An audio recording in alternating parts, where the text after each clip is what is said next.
شباهت عجیب اشتراک کننده ستاره افغان با نخست وزیر کانادا. تصاویر یک محلی خوان افغان به نسبت شباهت چهره با جستین ترودو نخست وزیر کانادا از چندین روز بدین سو در صفحات اجتماعی دست به دست می شود. دوستان عزیز، قبل از این که به ادامه برنامه بپردازیم فراموش نکنید که چینل کابل میدیا را سابسکرایب نموده و زنگ را فشار دهید.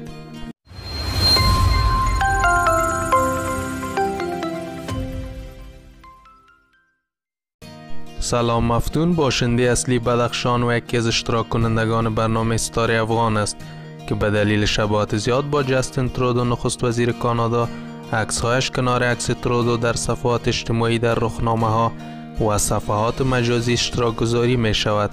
علاقمندان سلام مفتون می گویند که چهره وی به شمول موها و چشمان، چوکات روی بینی و لبش و قسماً قد و لاغری اندامش به جستین ترودو نخست وزیر کانادا شباهت دارد.